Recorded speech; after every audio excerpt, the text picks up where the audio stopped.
Welcome to the Teacher Gamer Podcast. I am your host, Zach Reznichek.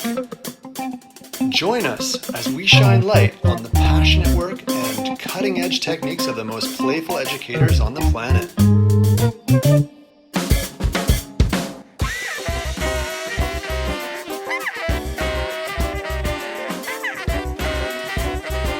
On today's podcast, we have Dr. Olu Taiwo, Senior Lecturer at the University of Winchester in the UK. Olu teaches in street arts, visual development, and contemporary performance in a combination of real and virtual formats. He has a background in fine art, street dance, African percussion, physical theater, and the martial arts. He has performed in national and international contexts, pioneering concepts surrounding practice as research. The big themes of today's podcast are play, failure, improvisation, story, and eudaimonia. As we go deeper into what is play, we start nerding out over the randomization of dice rolling, variables, control, accidents, and playing roles, and how that leads to understanding our place in the world, either through the control of editing change or being open to how uncertainty facilitates play as a way to grow. We get into how putting masks in museums is insulting and are imprisoning them as they lie dormant. Come along as we playfully explore teaching skills, applied learning approaches, and share many cultural perspectives, modern, Western, African, ancient. Welcome to the fascinating world of Olu Taiwo, a lifelong explorer of the stories our bodies tell us, movement, rhythm, character, and narrative. All right, without further ado, let's get into it. Hey, how's it going, man? Great, man. I love this background and your ceiling. This looks so warm and wonderful with your wooden, wood. It's my man cave. I love it. I had a debate when we made it at the back of the garden. It was going to be a summer house or a man cave, and so I managed to win. So basically, it's a place where I can dump all my stuff, all my man stuff. And it keeps the main building sort of free from clutter. So this is great. It's really great to hear your voice, and I really wish that you have a fantastic 2022. Well, thank you very much, and the same to you. Absolutely, it's that we've got to put 2020 and 2021 them in perspective, slightly behind us. All in terms of writing. Yeah, the pandemic is a part of the global shift there. It's like it's the point in which, because I'm a great believer, not even believer, an observer of what I call kind of nested cycles. So there's my personal cycle, which essentially is like, I get up in the morning, and there's a kind of regular cycle of the day, which is kind of managed by the sun and the daylight. And then of course there are other cycles in terms of payment of various things over the month, living in a society. But of course, the monthly, and I'm thinking about the moon cycles particularly, as a way of measuring duration. We have Stonehenge down here, so Stonehenge kind of marks solar cycles, which is a kind of shift in this country, in Britain, there's a kind of a shift from the moon cycle into the solar cycle, agriculture and all those kind of things. But the thing about losing the moon cycles, the solar cycles, if we really observed solstice and equinoxes as a way to mark duration in our society, I think things will be different to a certain degree. But we've gone down the calendar route of these months, and they're not even lunar cycles, which each lunar cycle has a quality that is a kind of an angle for the Earth in terms of its relation to the sun. And these, I think, are linked to larger cycles in terms of sun's transit around the galaxy, which is charted by the great cycle of Socrates and the Mayan calendar, which talks about these things in great detail. We have something similar in Yorubaland as well. So it's the idea of larger cycles, and I think with that comes, the sun is moving into a different sector of the galaxy.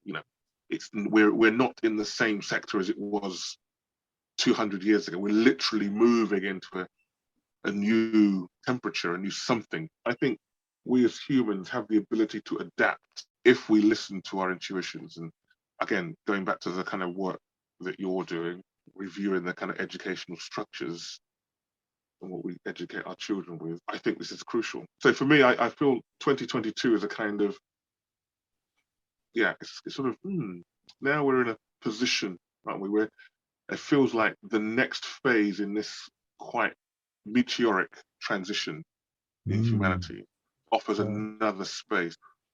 But we have to take it as a society. And so people who can see these things need to be more vocal. We need to be more vocal. Persuasive, but definitely more vocal. Well, here's to being more vocal. Yes. Yes. I'm so excited to welcome Olu Taiwo to the Teacher Gamer podcast. I'm really excited to have you with us today. Friend and colleague, I'm going to let you, or should I try to introduce you? Well, I know that you are a professor at Winchester University. Yep. And please tell me what kind of professor, tell us, I should say, what kind of professor you are, and also how long you've been there, and maybe just a little bit of background of how you got there. And as this is the Teacher Gamer podcast, we are really looking at teachers who use play, teachers who use I'm just going to leave it at that. I'm going to leave it. It's an open, broad thing. Sometimes we get really into the games that teachers use, but also I think it's also about play, and play can be instruments, play can be with the body, play can be with each other, play can be with technology. So this is a really broad scope, and I'll let you give our listeners a little the treat that it is having you with us and letting you introduce what you do in the realm of play and education. Thank you, Zach. That's a lovely introduction. So as you said, my name is Dr. Olu Taiwo. My full name, for those who are interested, is Dr. Olugbenja Olusola Elijah Taiwo. That's a Yoruba name in Nigeria. I was born in London. My parents are kind of were migrants. They weren't economic migrants. They were migrants who just came because of Nigeria was colonized by Britain. My father was working with the railway in Nigeria and was coming over to do some more exams and some study in order to go back. So it's kind of like CPD of some kind. I myself was born here and raised in Britain. My trajectory into teaching, so I'm at the University of Winchester. In fact, my title is senior lecturer, although I do hope at some point to apply for readership is my next thing that I'd like to move to, but professor will be the ultimate. Professoring in Britain has a particular chair, which is different from, say, a senior lecturer. My subject has been and is performance, specifically physical performance, dance, drama, that kind of thing.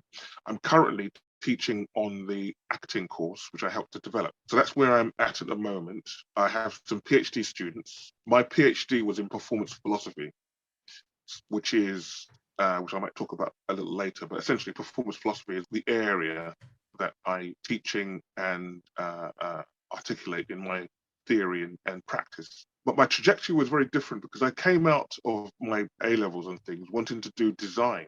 Got to design school in Croydon, and it was quite clear that I needed to express myself rather than meet a brief from somebody else.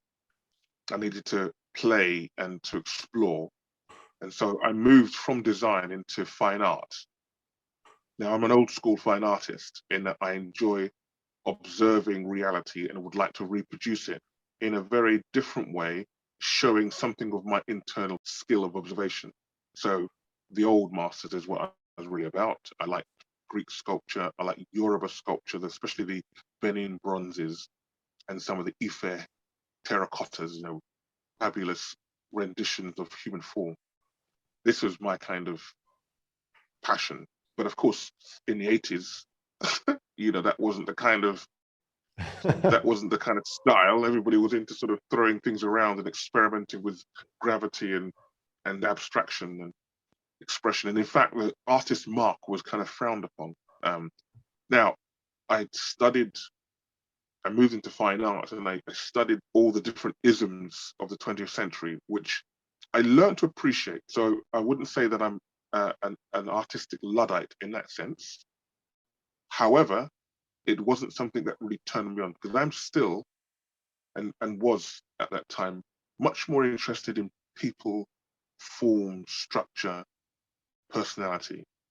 And I loved things like Degas' paintings of ballerinas. Ballerinas, yeah, lovely. Yeah, and just sort of, and of course, I loved Rodin's sculptures. I was much more interested in Greek sculpture than necessarily the Romans, but I did like some of the Renaissance sculptures, Michelangelo. And I just loved the chiaroscuro of the Baroque and all this wonderful observation of form, light, and texture. And so I moved out of what was then called 2D, two-dimensional art forms, into, I bypassed 3D because they were doing the same thing. People were just chopping down logs and then sticking it with the Coca-Cola can and saying it's art. And I was like, okay, I see where it's coming from, but that's not what gets me going as an artist. That's not what turns me on. So I moved into what they call the new department at that time in the mid-80s was called, in Exeter, 4D. So it was time-based medium. So time became the medium. Of course, lots of discussions. Is it animation? Is film, video, live art, performance art? So there's a long tradition in the West with that. But of course, with those things, the human form is present. And you can't get away from the human form, even though the abstraction would try to, in some ways, challenge how we see the human form. But I didn't mind. I didn't mind that. And so that's where I started to discover performance. But parallel to that, I was always interested in martial art. As a great practitioner of martial art, Tai Chi Chuan, Wushu Chuan. Later on, I started doing capoeira. And then, and also I was also very big into hip hop and body popping. That was a big thing because of the area that I grew up in, a working class area. And we just, we put bats out in this dance. And so that was so physicality and physical expression and physical skill. You see, I think that what was interesting for me, and I think for some people like myself, we still wanted to show, I like to see skill, what the Chinese call Kung Fu. Kung Fu not is fighting, that's a misunderstanding of the Chinese term Kung Fu, which is more to do with any skill that's acquired through practice and dedication. So and it looks easy, it's fluid. So someone making pizzas, in a kind of open oven thing and doing all this fancy kind of movements with that would be considered Kung Fu. Or someone who's a fantastic chef, and we see examples of Kung Fu all around. When we see someone like a potter raising a pot, you think, wow, that's so easy. You try it and it's like, oh my God, how do they do that? Of course, it's in the skill, it's in the craft. I suppose it's craft in the way. So that was something that I loved. And so those things came together when I left and I started to pursue play. But I had one experience that really galvanized it. And this is what I think is interesting in relationship to your podcast and also, the projects that we're involved in, is that there was a friend of mine who was another bright spark, and he ran a Dungeons and Dragons board game, and then there was about 5 of us that we did do it, and we really was proper dedicated Dungeons and Dragons. What year would you say and that I'd never was? that was 89. Okay, nice. 1989. So it was board school. Yeah, it was 1989. Yes, I was right at the end of the 80s. So the 80s was a transformative time for me. So it was the end, and it was a turning point in my choices, I think, because everything had kind of come together. Up until that point, it was like I was having a good time learning different skills. There was no real purpose. I was playing National League basketball. That was another thing. I was playing basketball for Plymouth Raiders. So I was packing a lot of stuff in, not really thinking about what I was doing, but just enjoying stuff. And I never really understood much about the kind of fantasy world or the Dungeons and Dragons. I never read Tolkien books. So I wasn't really familiar with all the various dragons and all these characters and things. And so, but this guy persuaded me, he said, "Oh, come on, you'd love it." And so I was introduced to things like the D20 and all these various dice. I didn't even know they existed. I just thought dice was fixed-sided and that's it. What else? Yeah. Sure. But I played a paladin, and we rolled the dice. My paladin was chaotic good, which was kind of in a bizarre. Well, it was just me. That was I didn't know it was me at the time, but it was definitely. Chance was allowed to spring from my efforts as a result of this particular thing. So I played, and his name was Kether. I was also interested I was reading a lot on the Kabbalah, the Jewish mystical, metaphysical practice, religious practice, but I was just interested in the kind of framework of mythology and myth. So it was a holy night, and so we called Kether. So I was already in that moment. It was play. It was all play. It was play with dice. It was play with self. It was play with characters. It was play with each other because we met every week on a regular basis. Nice. For long periods of time. And of course, we had a continual storyline that went with it. There were certain things that happened in that period which kind of reflected on what I was doing in my life that made me realize the power of the imagination and the power of play. Now, I have to remember that I did a fine art degree. In my third year, I moved, because I was doing 4D, they didn't really have that many experts in things like physical theatre, drama, and the games you need to play to sort of elicit improvisation and those kind of things. So I went to Roll College in Exmouth, which was a kind of teacher training school, and they had a really good drama department there, and they got me for a semester to go and, I think it was a couple of semesters actually. It was basically the whole of the third year, and it's fantastic. It was a real eye opener into the use of play and improvisation and unlocking the landscape of the imagination. And so that's where I got into, so all that came together in the kind of Dungeons and Dragons. And at the end of that, because I had to stop. I had two bits, because it was, we went on for about 6 months. Fantastic, intense. And it's quite remarkable, the relationship between a story unfolding and the dice rolling. That I have no explanation as to how that happens, but I know that anyone who plays Dungeons and Dragons on the game, rolling the dice, I've never played it online, so I don't know if it's a similar kind of experience, but I imagine it is, that there was something odd going on there, which was very compelling and addictive. And so I had to stop. I had to force myself to stop so that I can actually reflect on this wonderful gift that I've been given with this game, as it were.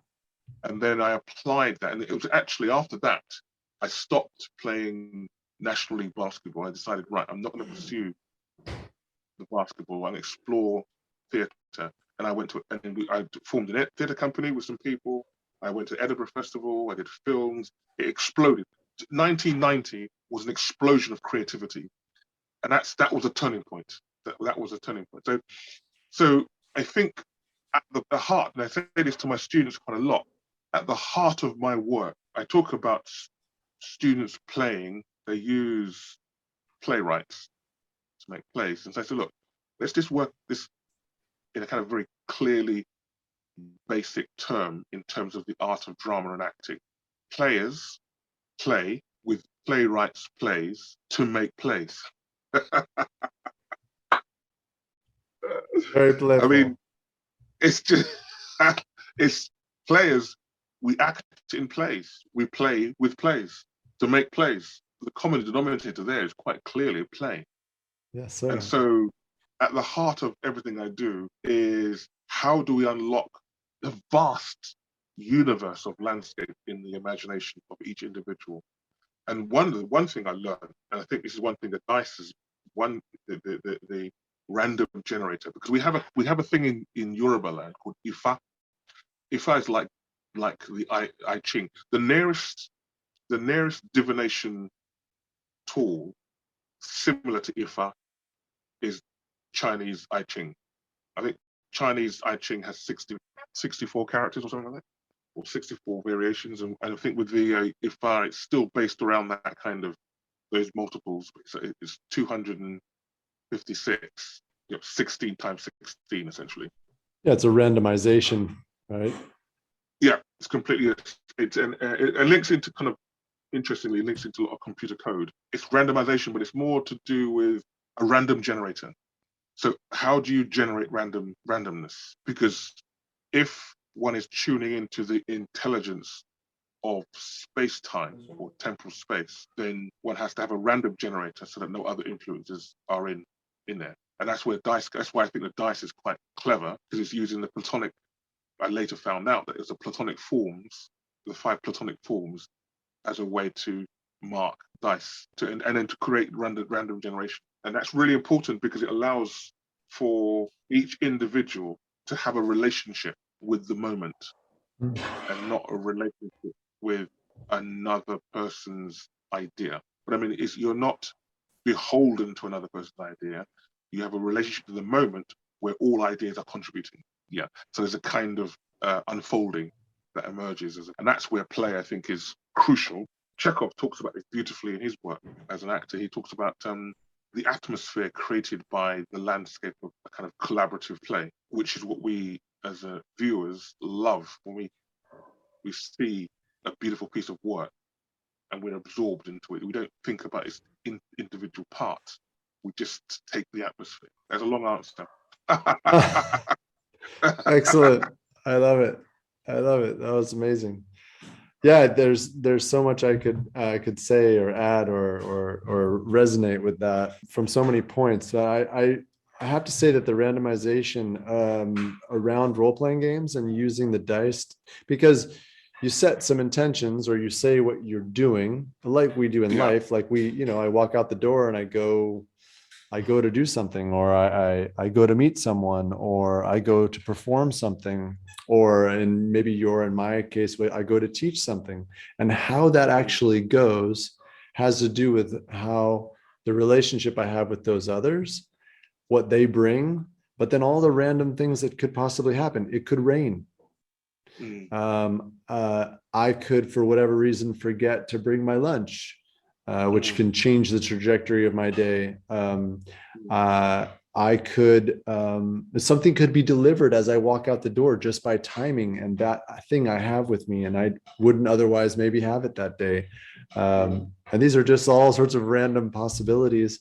And then what can happen on the way to work or on the way to play, I should maybe say, to then put that into a game, right? So we change a little bit the rules, or we change, maybe not the rules, but we change the setting and the environment, and we maybe put some spin on it. We might make the tech level higher or lower.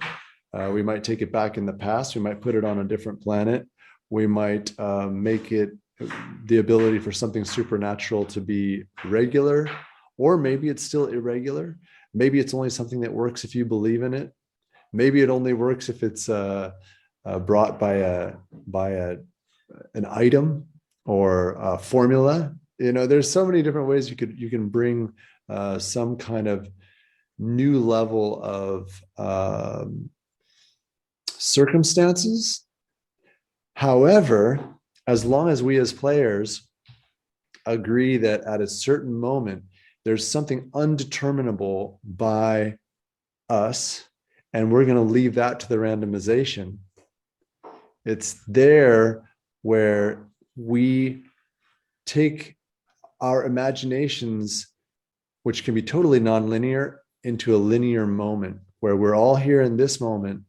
And what I said I'm going to do, or what you say you're going to do, we leave it to the roll of a die to determine the success, failure, the epic success, the epic failure, or some myriad gray area in between of how that went. And then when you add to that a number of people doing a number of different things, and then we try to tell the story of all that happening together, really is where role-playing games is really unlike anything else. And it's exciting. I think exactly that. I mean, of course, those of us who remember our childhood, or those of us who have children, will remember that, and this is what I think is exemplified by Peter Pan, the landscape of childhood, which is very real, it's very vivid, and we all know, and we all remember, and as parents, I mean, basically for me, I kind of cheated because I just pretended to grow up. And so it was, but essentially we all know that there's a moment where we kind of have to leave that world behind a bit and get serious. And it's a real painful, it's not an easy thing to do. So true. And we know that. So you have this, we know this, we remember that moment, and there is a transition. That transition is, well, okay, we're moving from the Tinkerbell world, the magical world of play, into how do we utilize this? But often what happens is education says, put that aside, and then this is what we do. This is how we model the universe and the world. Yeah, let's get on with it, right? Let's get on. We'll put that aside, and you can do that in your own time. You can write a book, that's a useful thing you can do. But actually, the idea of it being a way in which we examine the world and interrogate the world. No, you put that aside. We have science for that. But when we and I noticed with my children, I remember thinking to myself, because I value this landscape of the imagination. And we used to, they do something, you think, well, I need to tell them off because I need to let them know that this is not a good thing. And so you end up hearing yourself sounding a bit like your parents, and then suddenly you listen to them playing, and then they'd have toys, and they'll be telling the same thing to their toys, and you think, wow, that's play. And so, and I think Winnicott talks about this beautifully in the idea of the transitional objects, the transitional objects between the child and the mother. When the child comes out of the womb, it's essentially omnipotent with the mother, and then there's a point when the mother has to leave the child, and the child realizes it's not omnipotent with the mother, and it perceives a gap, it perceives a gulf. And Winnicott talks about that. What the mother does is it gives it a transitional object. It might be a dummy, or it might be a toy, or a blanket, and then that becomes that they play with it, and that play. The playing with it, investigating it, is a way in which they try and bridge that gap between themselves and omnipotence. It's therapeutic, right? It's like exactly. So I think that just goes on until that space given by that transition just goes on. It just goes on. And then you transition from one, in a sense, support to another. I guess could we use that word? Yeah, absolutely. Yeah, and we have all sorts of transitional objects. We get obsessed with this, and I think computers, to a certain degree, how we relate to computers it should be a national debate, and technology, screens, and algorithm, because that is changing the nature of how we perceive our transitional relationship with phenomena. play is crucial in controlling our sense of self, or not even controlling, becoming comfortable with uncertainty, which is, and I wrote a paper about it a long time ago about becoming feelings of uncertainty to optimize practice, or optimize artistic practice, or even design practice.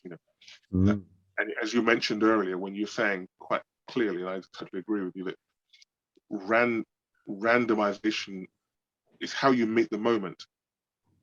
So as you move through each moment, there are so many different variables that can change.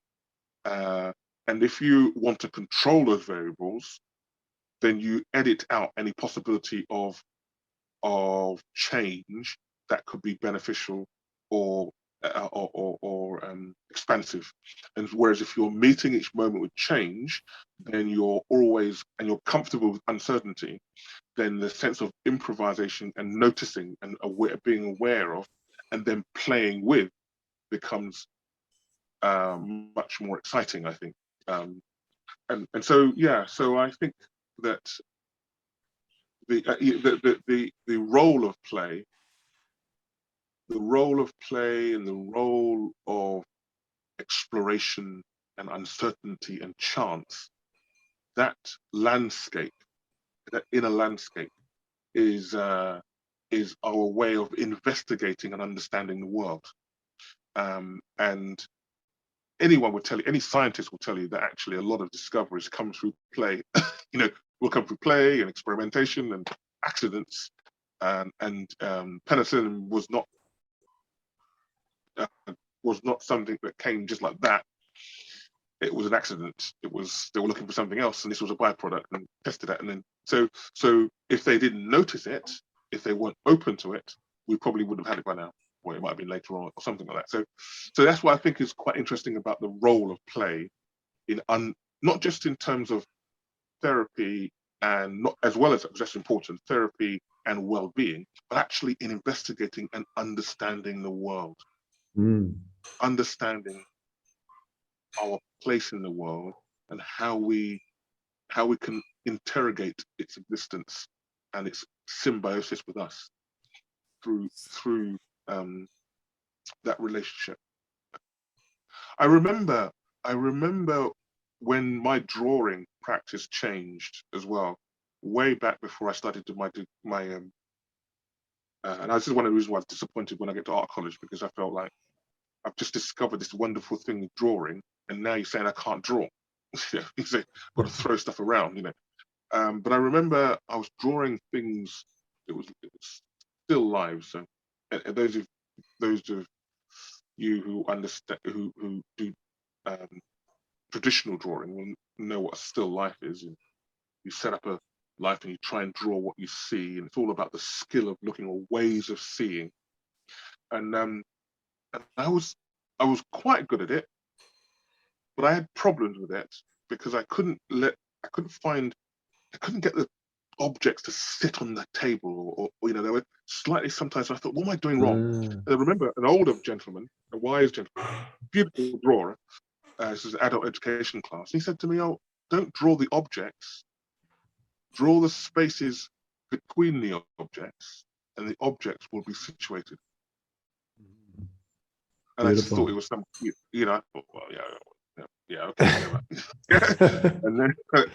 But then, so he went away, and I thought, yeah, okay, whatever. So then so I carried on, and it was not working. I thought, okay, let me try this. And so I started to draw the space.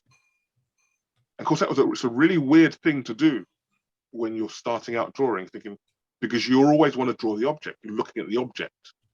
But when you draw the space between the object, of course, the objects appear, and they are situated. It was enlightening. Beautiful. And it's suddenly all the great masters in the past, when I see these beautiful still lives, especially the Dutch painters. Some of the Dutch painters are fantastic. Rembrandt is a master of this kind of thing. Yeah. Beautiful, situated drawing. Think, how is it so situated? What is he doing with this perspective? And of course, it came alive in that moment. But of course, the wisdom of that is wonderful. We have Ubuntu, which is a Zulu or South African term, which basically means I am because we are.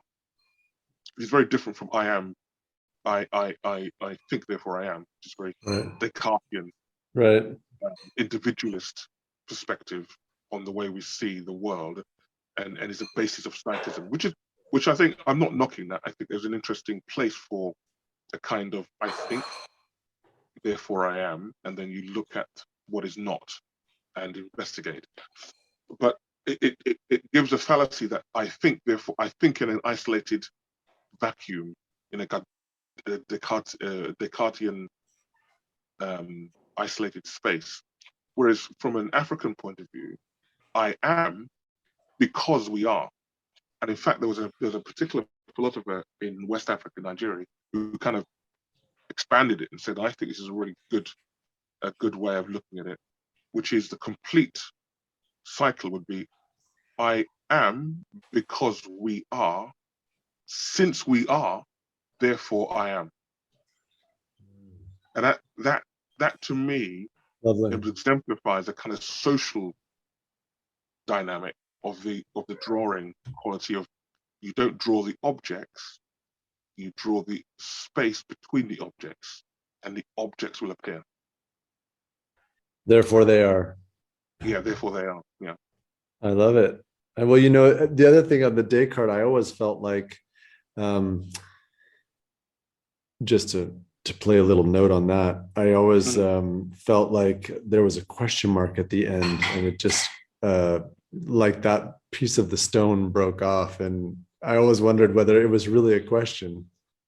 Yeah, I agree. I agree. I mean, I think, unfortunately, I think Descartes has a bad rap in the West, because I think he's about. But also, he was unfortunate. I mean, I think it's more. I think you're absolutely right there, because the thing is, I was talking to someone about it, and we were talking about it, that actually Descartes was stuck between a rock and a hard place, because at the time, the church had a much more powerful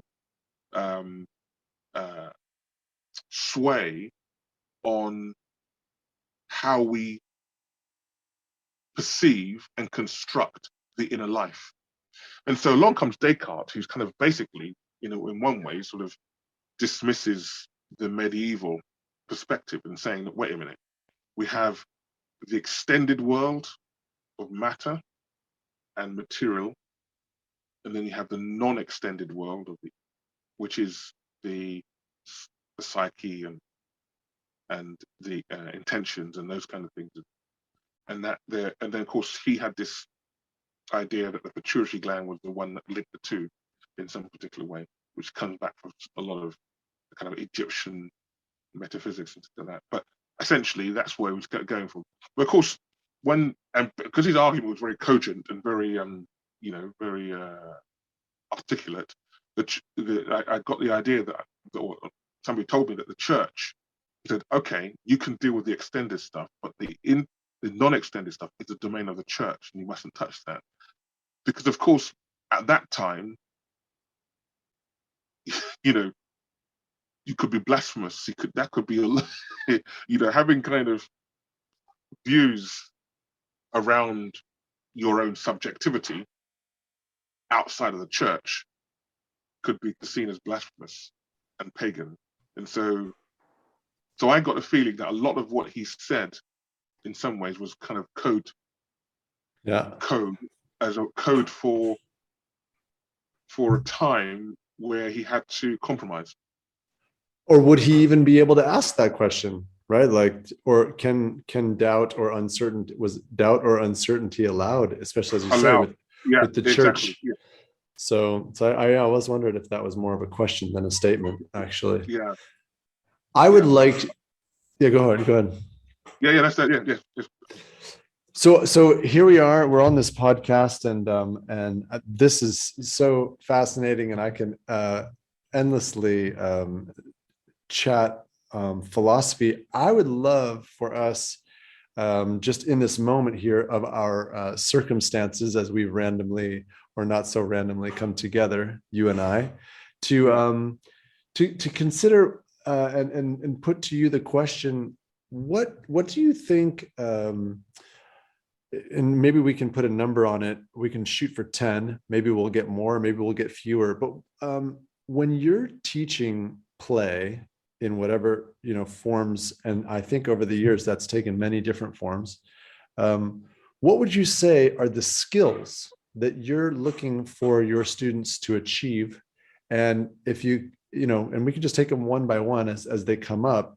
And then maybe an example of one way that actually happened, or an activity you tried, or something that you could suggest, so that anybody who's listening, especially teacher gamers or people who are thinking about applying, this is like applied role-playing games, applied gaming, applied playing, maybe we can even say.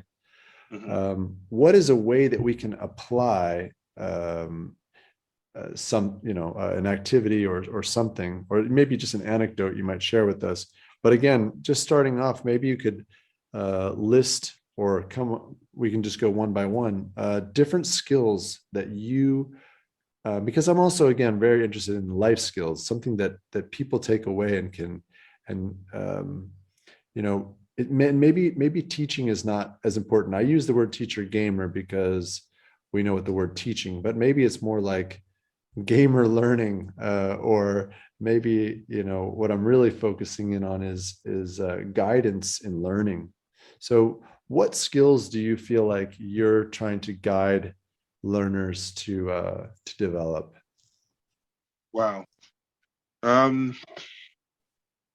So broadly, and these are all, think of these as fractal, and the way in which a tree emerges. So you've got the trunk, and then you've got the branches, and then they fractalize.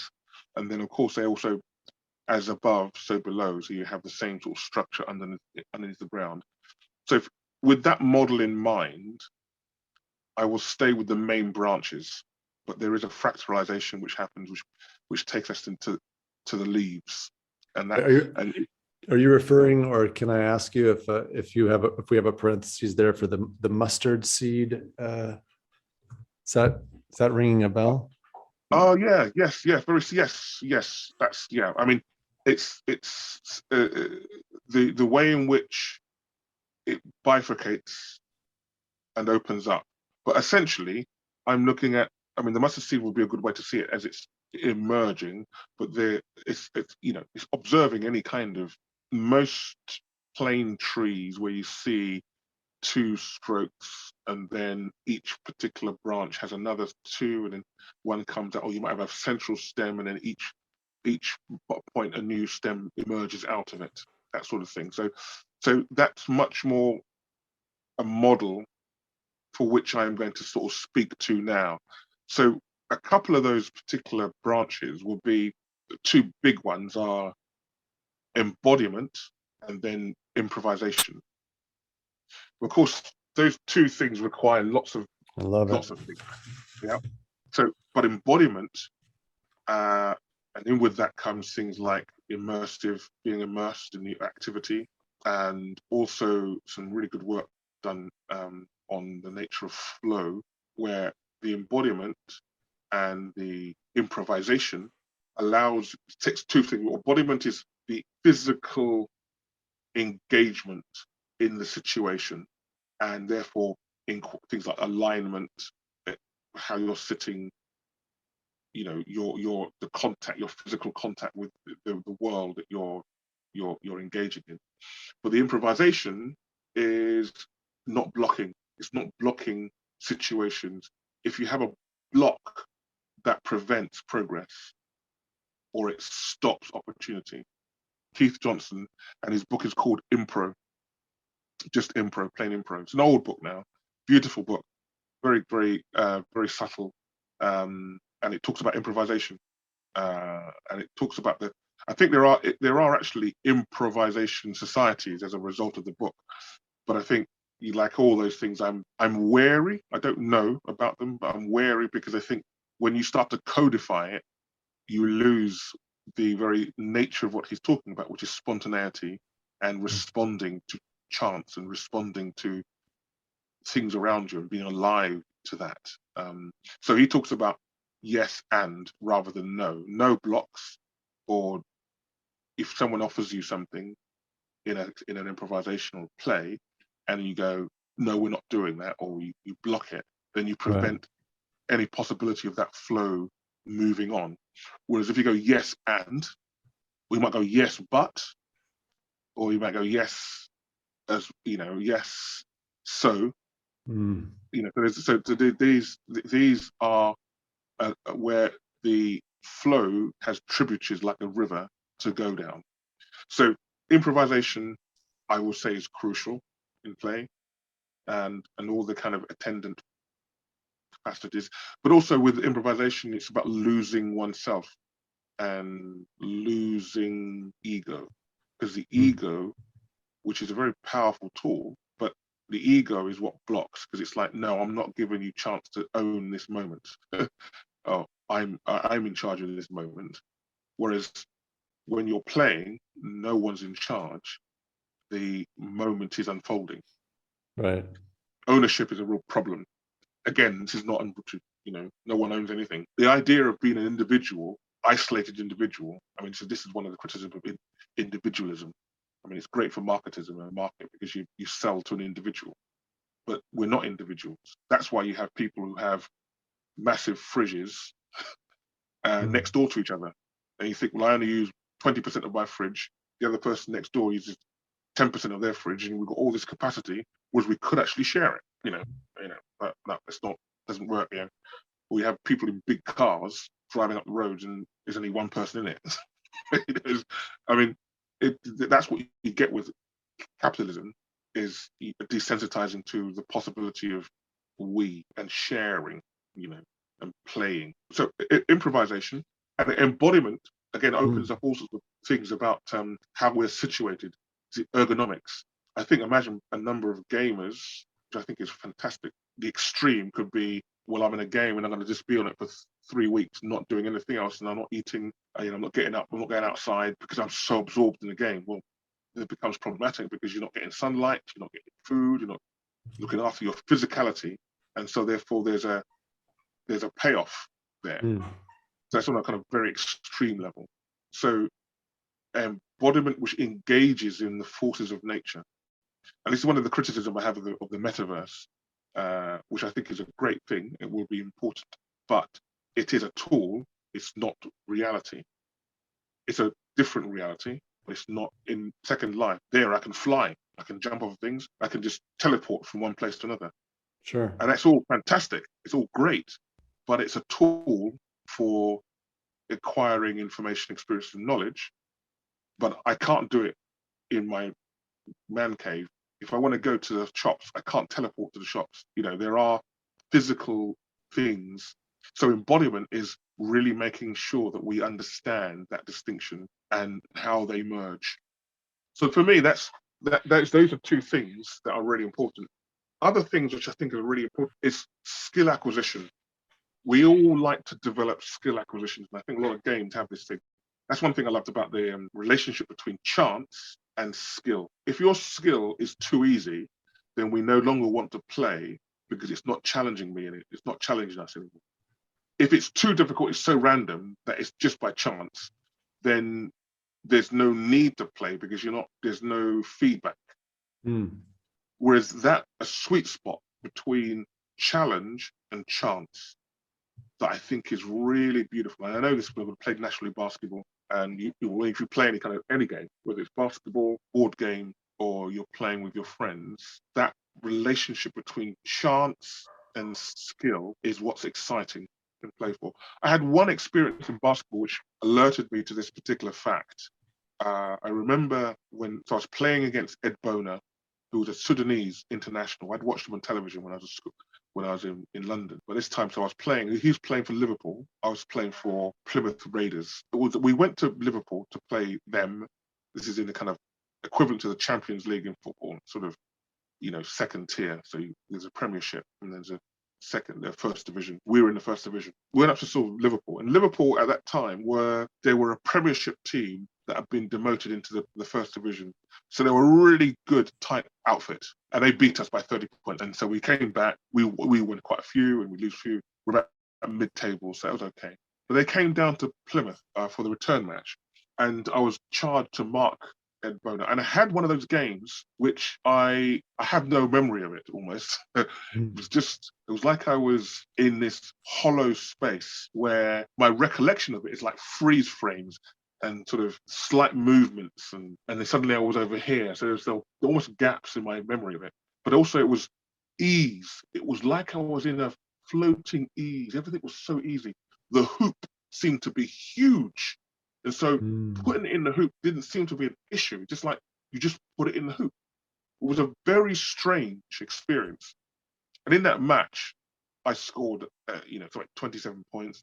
I kept Ed Boner down to a particular, and we won by 3 points, which was a shock result in the league at the time. But I remember going back into the dressing room, I was shouting, screaming, ah! And I remember going into the change rooms and sitting down and was very, very upset because I was not in control of what happened. But I experienced flow. I experienced something had happened, and that relationship to his chance, relaxation, and I don't know, all sorts of things which happened, which meant that my body was at ease. And I knew that I didn't have the skill to reproduce that moment, or that I needed to change my relationship to practice, because it became very clear that in order to do that week in and week out, I needed to be training a whole lot more. And it made me think about the Premier League sides. And also at that time, Michael Jordan was the big news in America. And I just thought, I really had to think, oh my goodness, I now know what he has to do to just suddenly step into that flow space. So that was a great, I mean, I still, my game improved vastly, but that was a one-off. That's when I knew that, well, am I prepared at this particular time in my life to do that? Or do I want to explore what this flow space is? I had been doing Tai Chi with the master, and I thought to myself, I think I want to explore the flow space and that flow state. And that's really basically, that was another turning point, actually. If the Dungeons and Dragons moment was something which made me go, okay, there's a randomized structure that allows this new space to emerge. Fascinating, really interested in this. Then the game against Ed Boner was physical.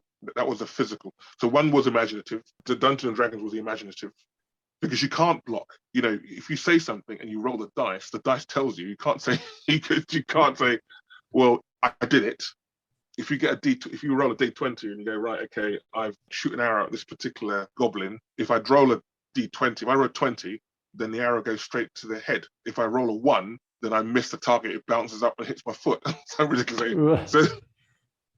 So I mean, there's something about that beautiful sweet spot between chance and uncertainty and skill.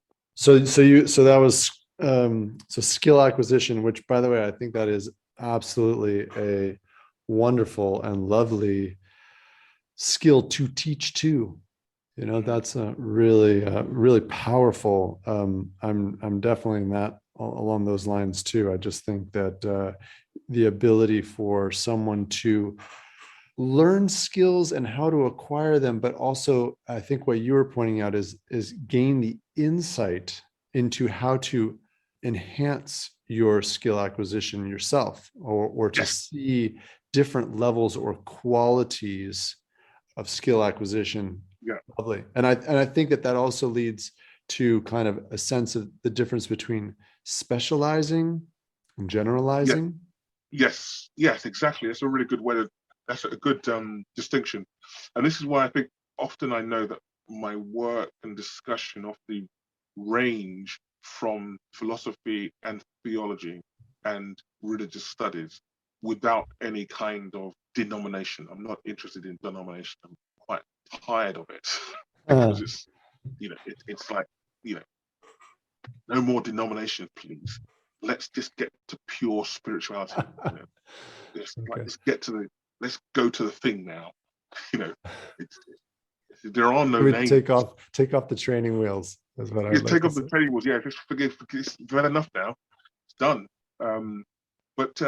So that distinction, I think, is great. Partly because I think we are as learners and facilitators, or you could say teachers.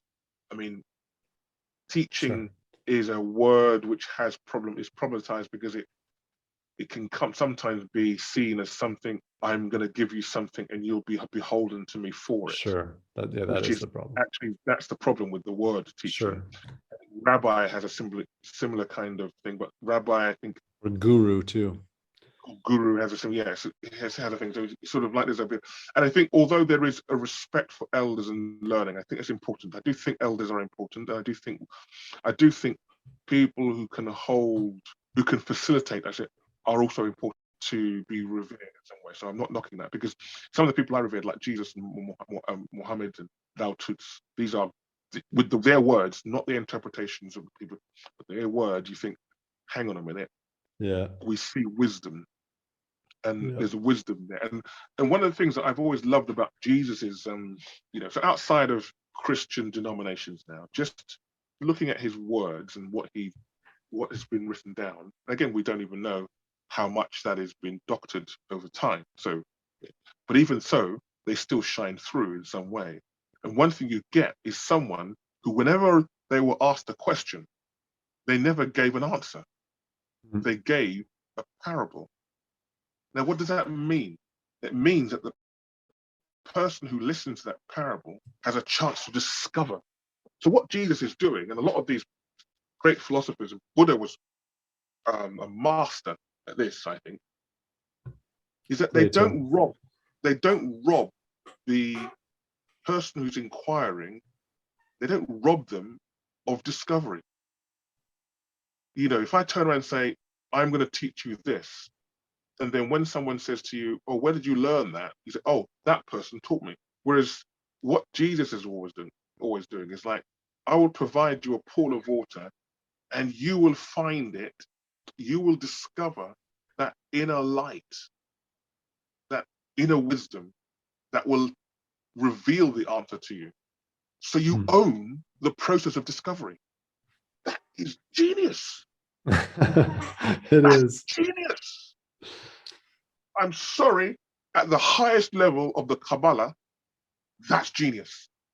Because you're teaching someone to teach themselves. And that's really when your ego disappears, because you're not saying, don't rely on me. I am here to facilitate your growth. Yeah. And that's going back to what you were just saying about those distinctions there. I think that's, for me, a really important part of play, because play is always communal. Play, when you see children playing, there's hierarchies, but there's play. They know that it's a game, and that game is somehow rehearsing or exploring or negotiating or finding things out. That's it. And then you finish the game and you go and eat your food and you sit down and you come back and say, right, let's carry on our game. It's like, there is a clear distinction between which feeds in, and it's great. But that's, so personal discovery and growth. So facilitation, I think, is really important. Can you talk to, because I feel like it's right on the edge of where we are in this conversation, can you talk to the concept of the benefit of failure? Oh, yes. Yes. Failure. Well, I think the word failure is also problematic because it's and it goes down, I suppose it comes down to dualism. Yeah, so maybe it's maybe reconciling failure, or exactly, reconcile. Yeah, but no, benefits of failure, I think, is absolutely right. But I think the road to success is paved with failures. Right. That's that, and anyone who's succeeded in anything will tell you that.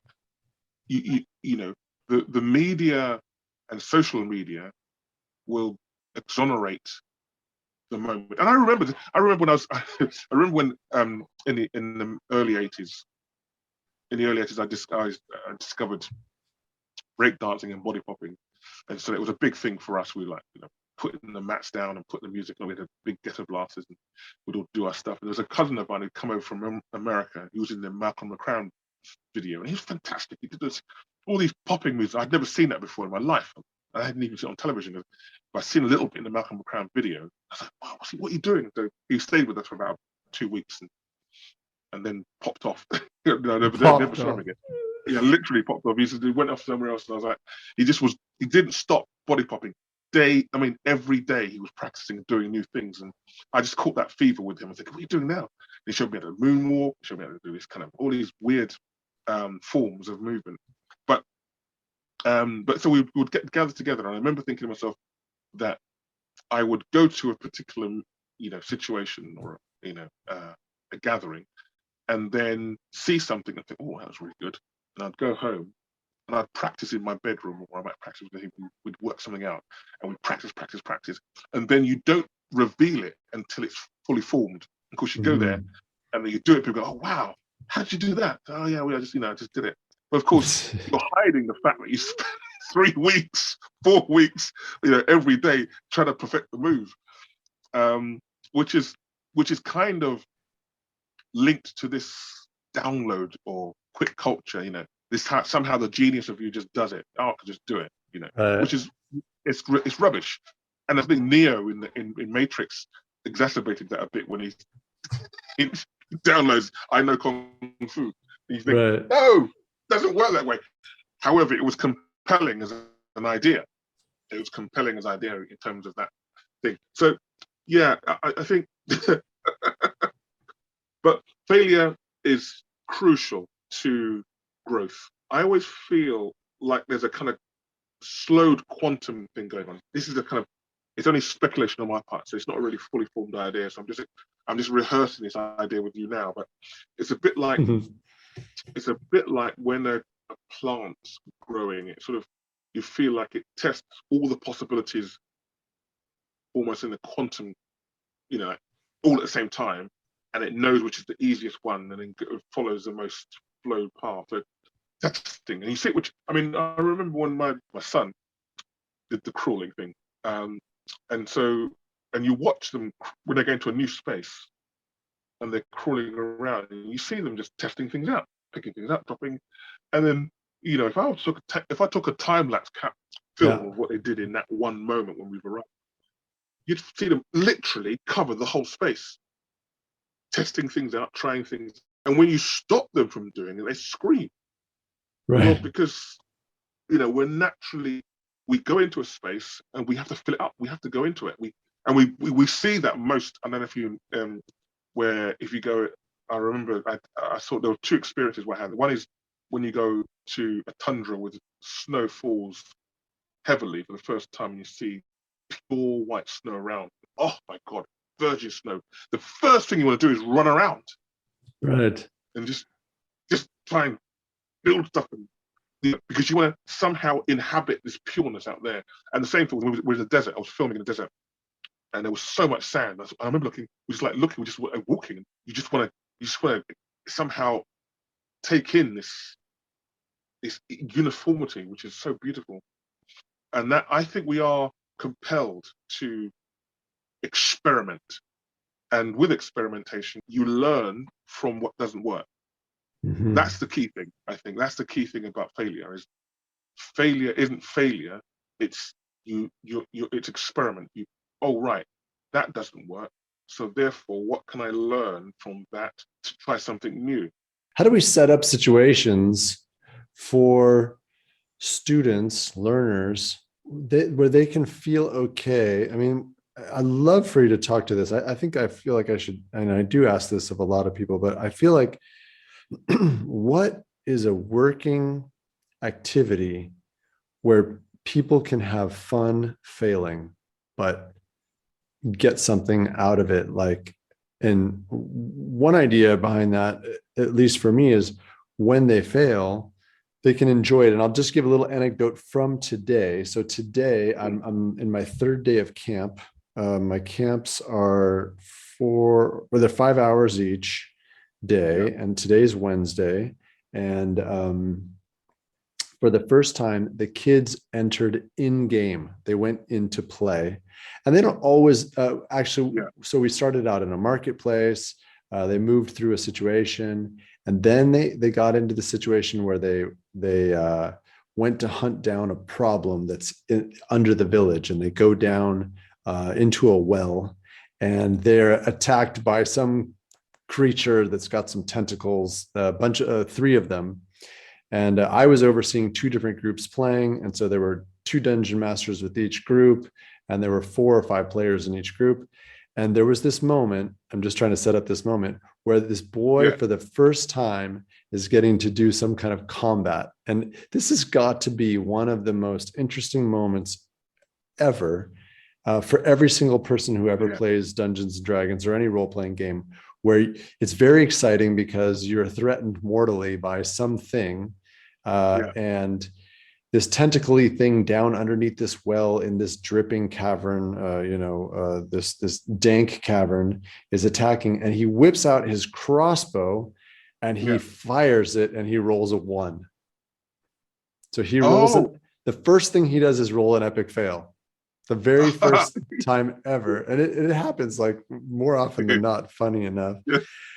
And then and we had to come to the description. And just like I see your smiling face right now on this phone call, actually, when he rolled the 1 and he discovered that twang, the crossbow string, basically ripped and shredded up the feathers that were on the bolt. The bolts never even moved. There was just a big twang, and nothing happened, right? But the big teeth, grin, smile, laugh, giggle that this child produced, which you could have imagined actually could be the total opposite, which is like the most sour-faced, worst grimace and embarrassment. It does happen. I've seen it happen actually at the table too, where it's the most embarrassing thing ever. You have this moment to be heroic and you blow it, because you're the one who rolled the die, and this circumstance is what happened. But I have to tell you that this kid took it so in stride. And then at the end of camp, when we went around in a circle and we just all listed a highlight of the day, he said, it was when my crossbow malfunctioned. And he also owned it. It wasn't when my character's crossbow malfunctioned. It was when my crossbow malfunctioned. So fantastic. This is just an example of when you fail, actually somehow it was okay for him and it was okay for everybody around. And actually, that's one of the most joyful things to me was his reaction to the failure, because one of the other kids at the table may have reacted the complete opposite way. So for them to actually experience him in joy of failure and just being like, wow, I was the movie moment where this thing totally went as a catastrophe. But I think that's great. That's great. I think it gives me a lot of pleasure, that story. So thank you very much for that. That's great story. I mean, you said it there, really. It's there in what you did in your story. Exactly it. If play, art, theatre, crafts, these are artifices there. I think it's a nature of being human. It's part of the inner life. And there is a tendency in humanities and the arts to try and make these kind of broad statements like, communication is art. There is no distinction between the virtual and the real. We have these grand statements, which I think are disingenuous, because of course, intellectually, we could argue those points. But in reality, and this is where children understand this clearly, the child knows the difference between their game space and playtime and what they have to do, the chores and being and going and physicality. And there's always this relationship. And that distinction, I think, is very important. It's like the distinction between waking state and dream state. The dream state mixes memory, observation, and the land of the imagination in the same way play space does. Play, we mix memory and imagination and just make believe. Chekhov talks about that in his work. It's like the land of make believe, things which are made up, which is very different from Stanislavski, who was all about trying to excavate your memories to try and use the kind of sense perception of that in your character development.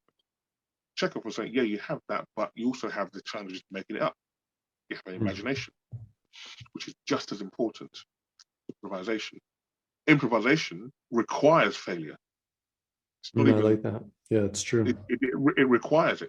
You can't. It's impossible to just know what you're doing. If you're driving somewhere for the first time, you know, if you think, oh, I can't find it. My first house I knocked on, I couldn't find it, so therefore I'm going to give up. Well, that thing you want might be just next door, or it might be just down the street. And just because your first attempt was wrong, you've abandoned the whole thing. So that's one thing. But I think what's interesting about failure, and what you're talking about in that context, is that you have the narrative failure, which is something which builds up. And dice really does lend itself to those large, epic narrative failures. You know? And when they're done as a narrative, what you're left with is a story. And the story is exciting. Right. Yeah, you're left with a story. So you can't wait to tell the story. We've all had situations, like one of the things I do with my story, right, okay, I want you to think of the most embarrassing thing that's ever happened. And then you tell a partner. Right. And of course, so what happens is they go, oh my God, you know, I don't want to say, you know, it's a failure. You're telling someone about something which you, and in some cases, people have said things that they've never told anybody before. Right.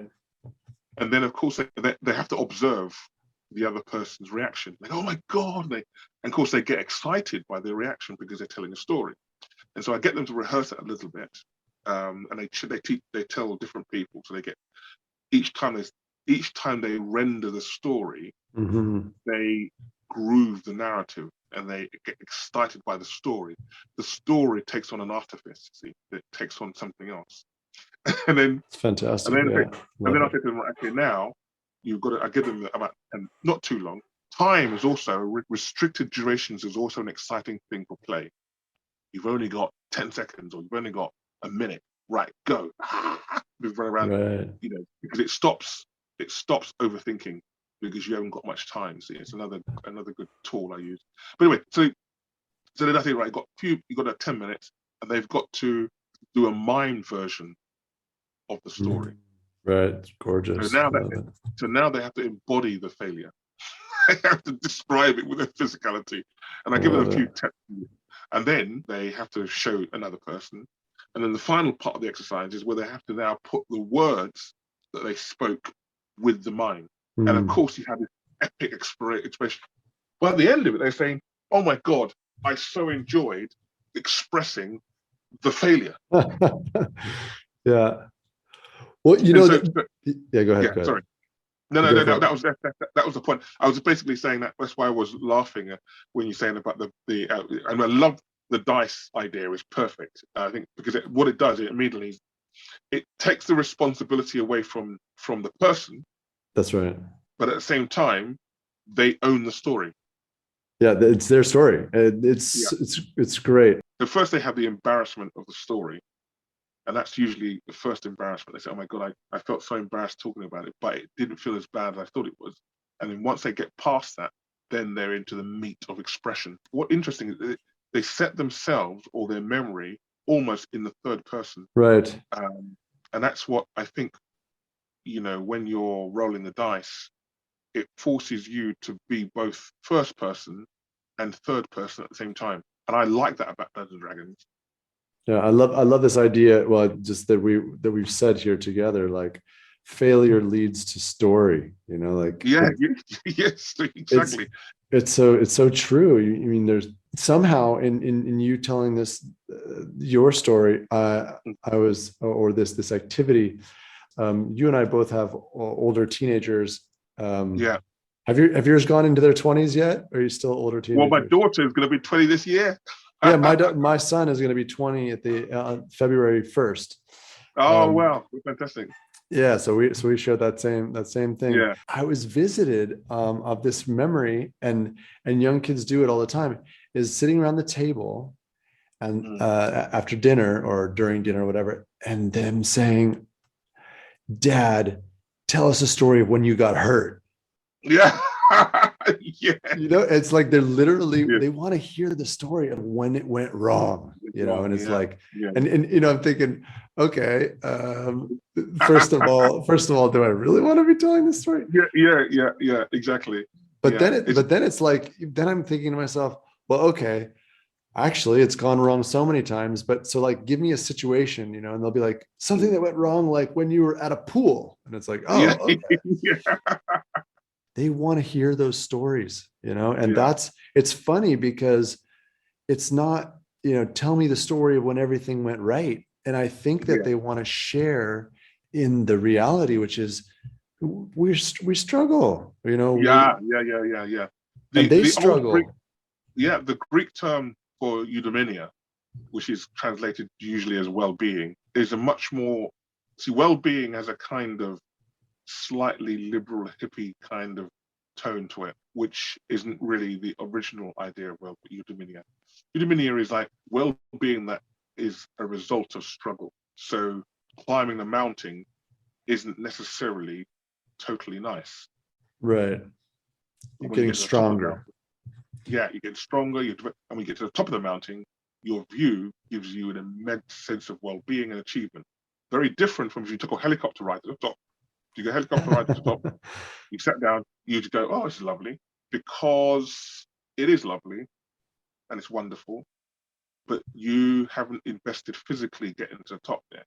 Yeah, So it's it's a like bit like, if mom or dad pay for you to get wherever, or that, somebody really wants a bicycle, the difference between the bicycle just gets purchased for them versus they have to spend, a whole summer working 2 or 3 jobs to earn that yeah, bicycle. It's a yeah, totally different sense of well-being. definitely. I don't know, maybe you can speak to that. Is it a matter of earning it, or is it a matter of It's surviving it, or is it a matter of tussling with it? What is there's this concept of the game, or playing the game, or surviving the game, or coming up in the game. So we yeah, hear that metaphor, but what that really means for youth, and especially youth who are struggling and don't have it easy, so to speak, where they can get the helicopter ride to the top of the corporation. yeah.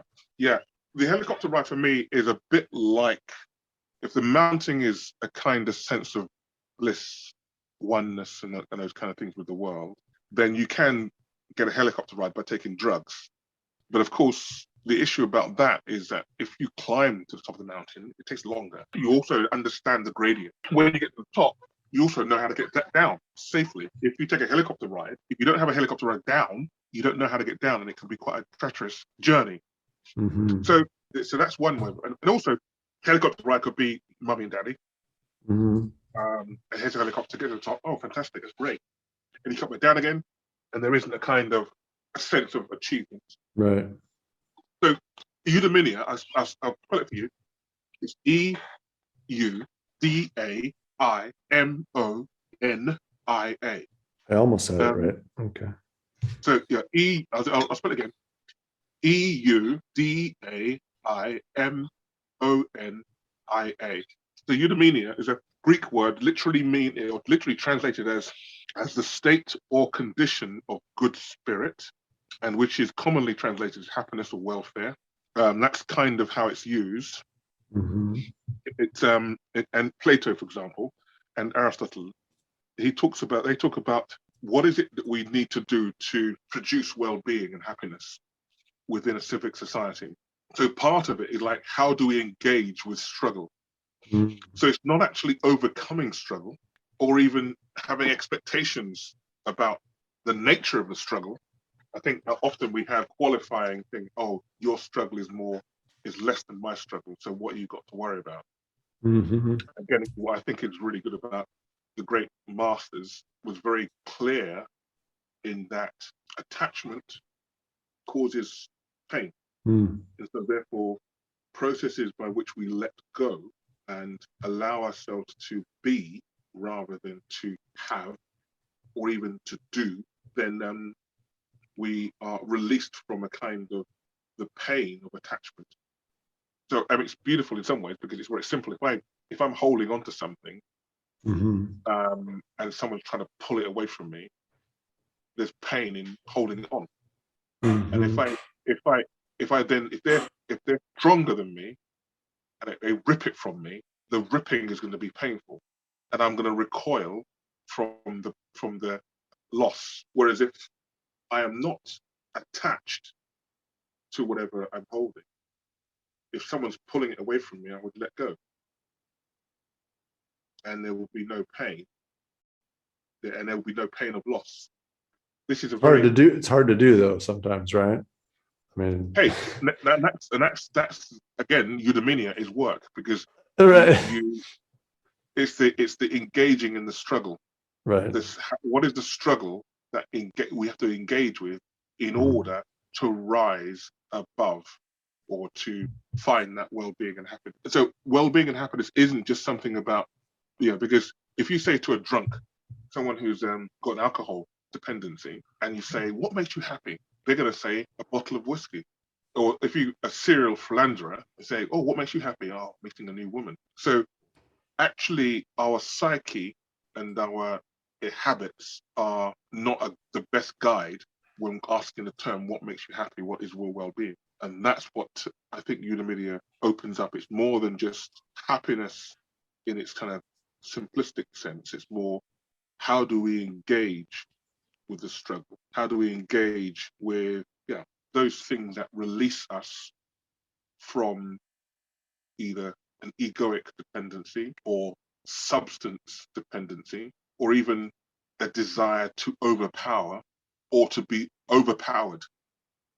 What about when we're in a situation where we don't have the support, or we don't have the self-esteem, when, as you say, maybe the people around us are playing the game or part of the game, and even trying to get others into it, which can also be a dangerous game itself too, right? Just to kind of look back at our conversation, we talked about embodiment, improvisation, skill acquisition, personal discovery, benefits, reconciliation of failure.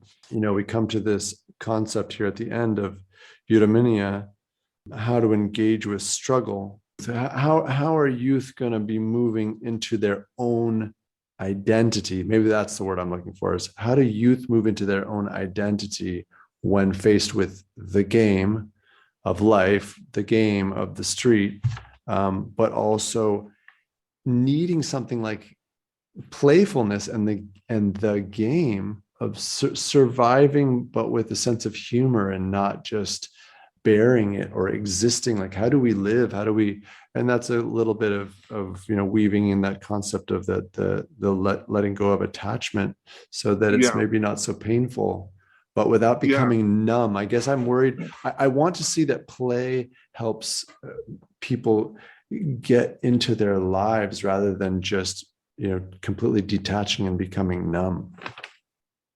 No, you're well, I mean, this is a very difficult question, and I think it's something but it's because it requires context. For example, I remember when I was growing up, we used to have, I'm not sure we have this so much now, because it probably wouldn't survive the health and safety checks that we all have to go through now.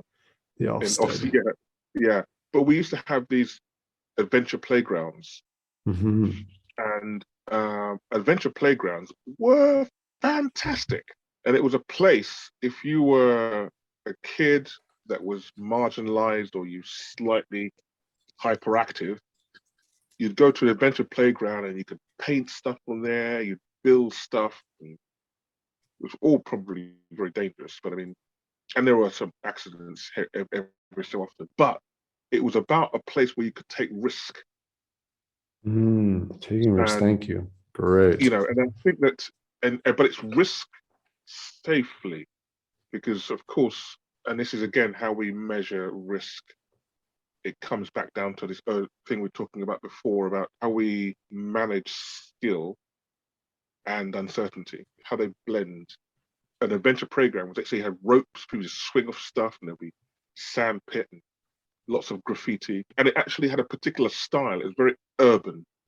It's an urban kind of area, and it was a cool place to go, and it was a chance to be introduced to different things, and that would be an environment for youngsters to bridge that space between play and maybe responsibility. I mean, it was never quite perfect because, of course, it also became a place where people met, but it was better there than on the street because at the moment, I think a lot of young people who are struggling have been marginalized from school, roaming the streets, but they can't go anywhere. They're not allowed to go into shops, they're not going to there.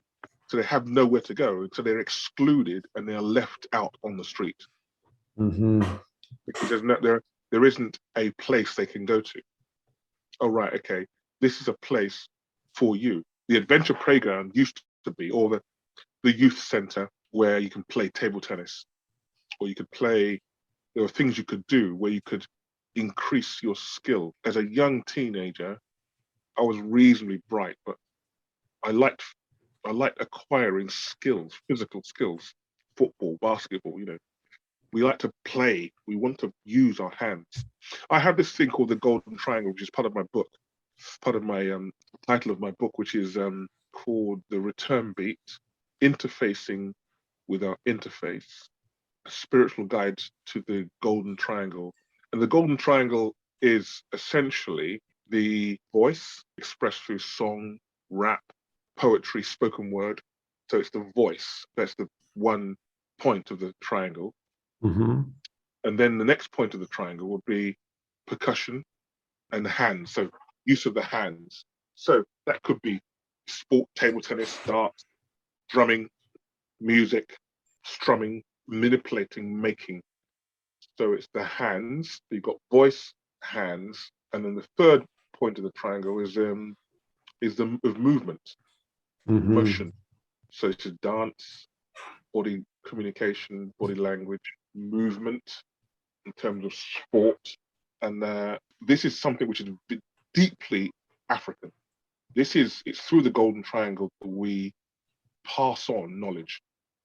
That's how knowledge is passed on, through ritual, theatre, mask wearing. Mask was never meant to be put into museums. It's a Western trophy cabinet. Right. The trophy cabinet is an insult. It's an insult to masks. It's an absolute insult. And we've been silent about it as Africans. We allowed the West to go, oh, look at this interesting anthropological studies. Dead ends of humanity. It's an insult.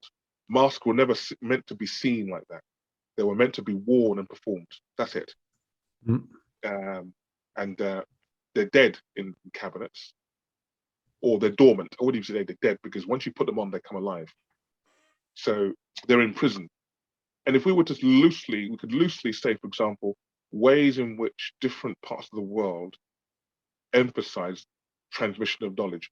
And I'm not going to I'm not putting a standard or even a saying that one is better than the other, because I think they all have their attributes, but there's dangers in all.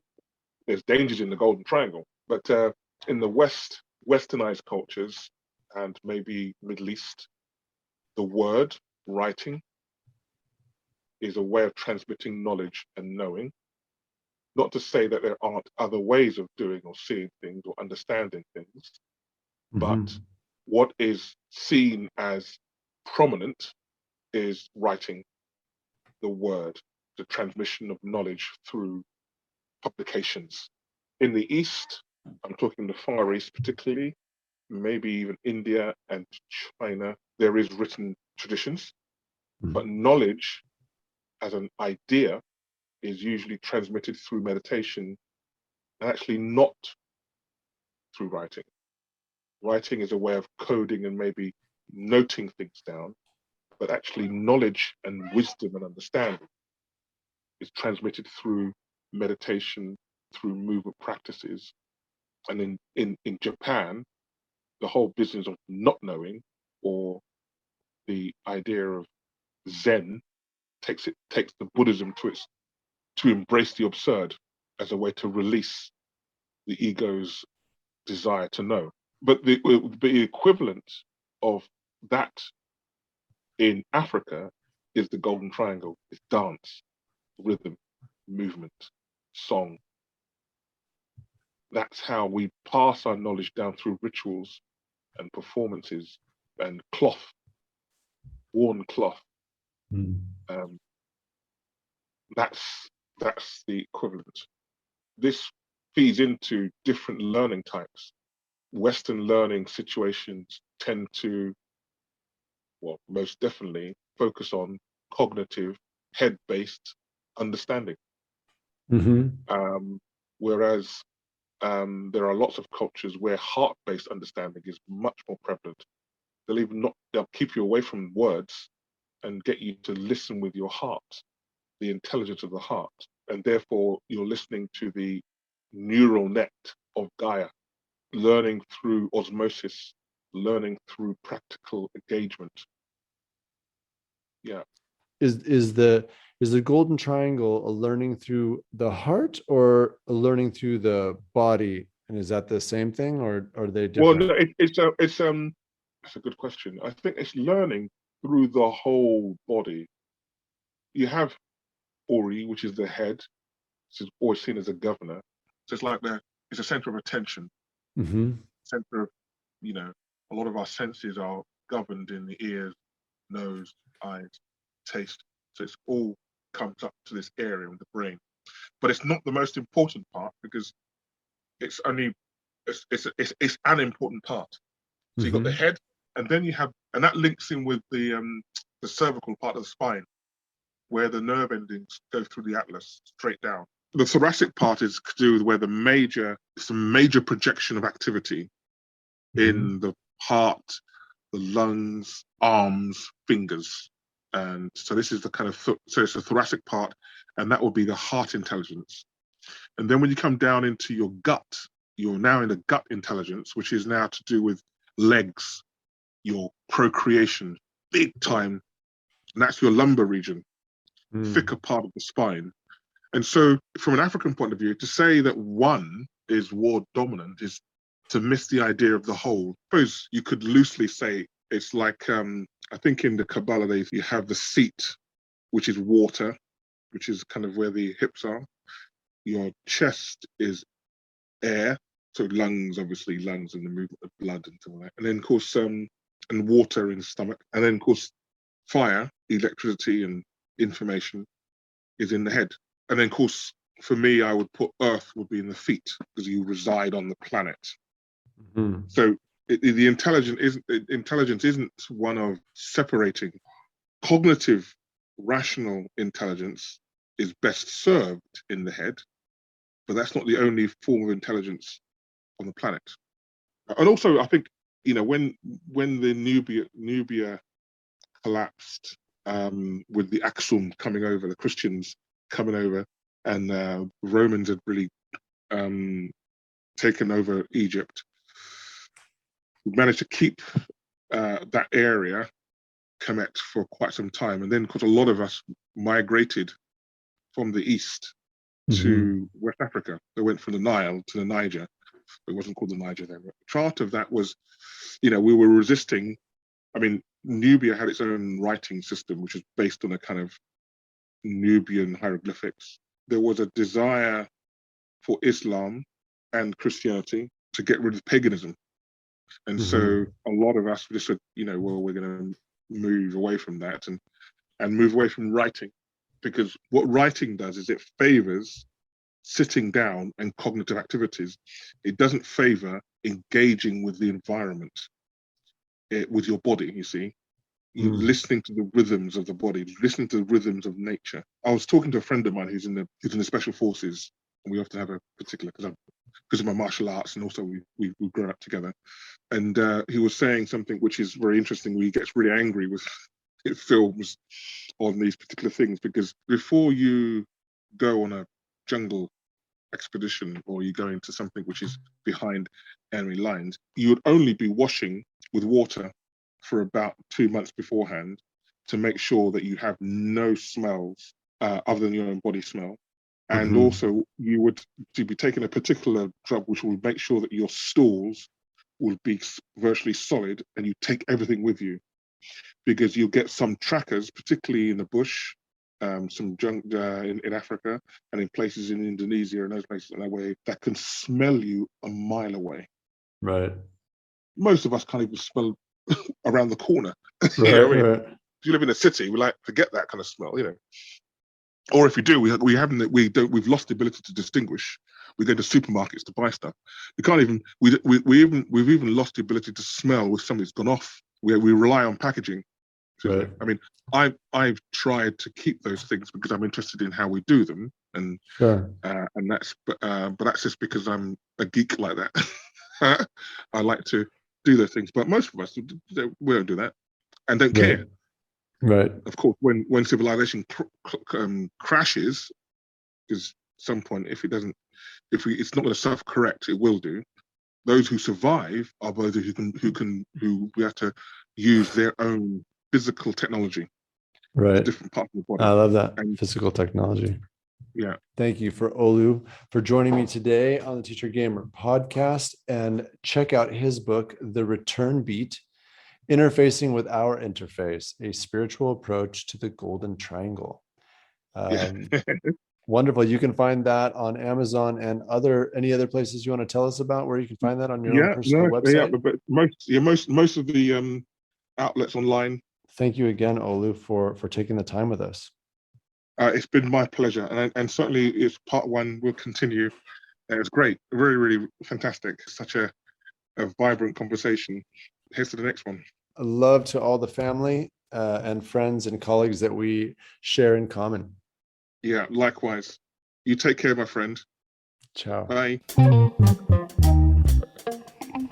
We hope you've enjoyed the Teacher Gamer podcast, a Wild Mind training production. Text and production copyright 2021 and 22 by Wild Mind Training for Teacher Gamer Revolution. All rights reserved.